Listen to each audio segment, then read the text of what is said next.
Hello, my name is Pam Cameron. I'm the author of Sport, Sheepdog of the Great Lakes. Do you know what a sheepdog is? Well, in this book you'll find out about Sport, who was a real dog, and he was out on Lake Michigan. I hope you enjoy the story. The illustrations are by Renee Grafe.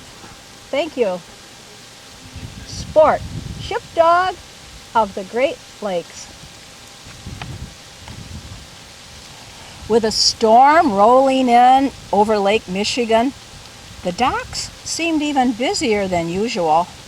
Big ships made their way into port and dropped anchor in the Milwaukee River. There you can see the Milwaukee River and workers and ships. Sirens and bells sounded warnings. Hurried dock workers shouted to each other in the rain. No one noticed the skinny puppy wandering the docks. No one heard him when he barked nervously into the wind. And no one saw where he ended up as the storm started.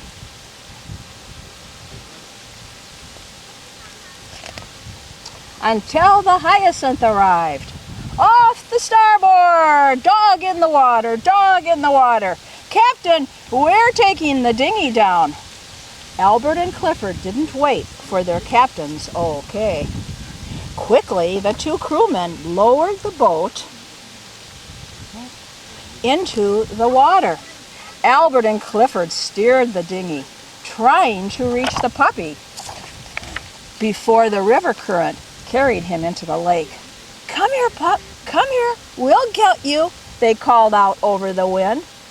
Come on, we'll get you." Just as they reached the dog, Albert reached out. He wrapped his hands around the puppy and pulled him to safety. There's Sport getting rescued. Now back on the Hyacinth, some of the crew gathered round. Clifford toweled the puppy dry. "I can't believe it. The fur next to his body is dry, and he's not even shaking." "Look at his paws," Albert said. "They're webbed, like a duck." "What kind of dog is he?" Clifford wondered. The captain ran his hands over the dog's head and down to his haunches. "He looks like he's part Newfoundland, a Newfie." The captain knew that Newfies are great water dogs. Their double coat keeps them warm, and their webbed paws help them swim. An idea formed in the captain's head. "We could use a good ship dog. This dog could be the one." Everyone liked the idea. They decided to name their new friend Sport. And that's how a homeless puppy found a home on a ship. Sport had fun exploring his new home. He roamed from bow to stern, from port to starboard. He found places to sleep and stand watch, and especially to eat. 3 times a day, the cook rang a dinner bell. The crew hustled to the mess, where they found biscuits, stew, and fruit pies. Sport was a growing puppy. He was always the first to clean his plate.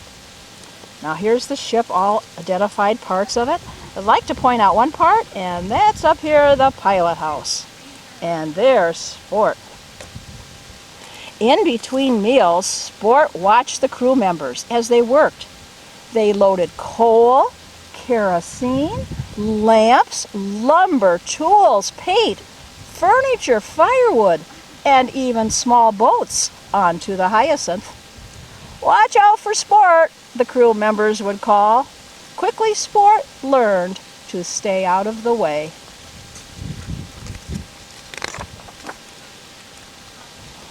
The Hyacinth was a lighthouse tender. Its main job was to take supplies to the lighthouses on Lake Michigan. Soon Sport had friends all around the lake, from Rocky Manitowoc to sandy Ludington, from windy Michigan City to calm Green Bay, from busy Chicago to quiet Manistee. Other ships blew their horns as they passed. They tooted a captain's salute. That was a friendly way to say thank you for the work the Hyacinth's crew did to keep other ships safe on the water. Well, let's find out what that work was. Today the crew was preparing for another trip. Sport ran around the deck looking at all the crates. The captain made sure the Hyacinth and its crew were ready. All cargo lashed and tight. Aye, aye, Captain. Anchors pulled. Aye, aye, Captain. Heave-ho, we're off. The engine shuddered as it powered up. Then the ship chugged away. The Hyacinth steamed to the Cana Island Lighthouse.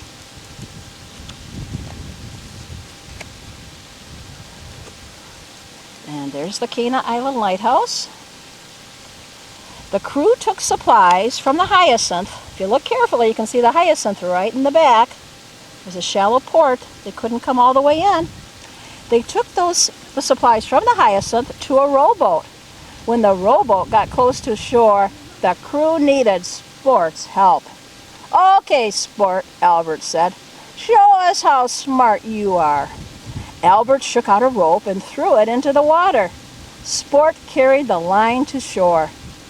Then it could be used to pull the boat in. And you can see the lightkeeper right here, bringing the rowboat in the rest of the way, and there's Sport. The lighthouse keeper's family ran out to greet Sport.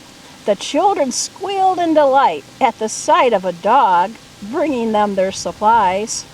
When everything was unloaded, it was time to say goodbye. Sport and the Hyacinth had more stops to make. See you next time, Sport, the children said.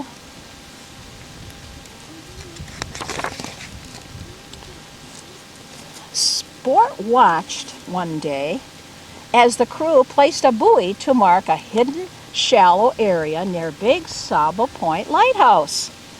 And I bet you have good eyes. You can see there's Big Sable.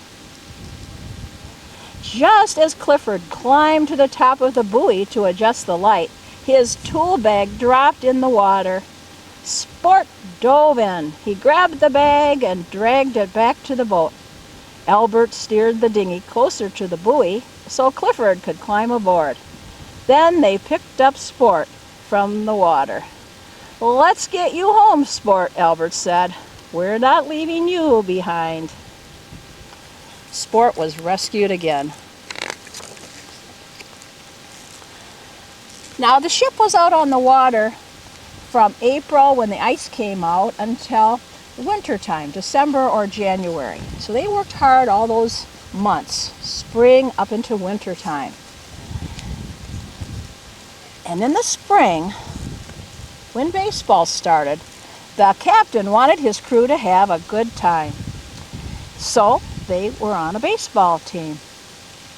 Often when the ship docked for the night, the crew would go ashore to play baseball. They might have played right here in Ludington.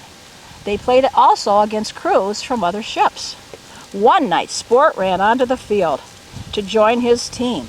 He wanted to play that night. A player from the other team yelled, "Get that mutt off the field!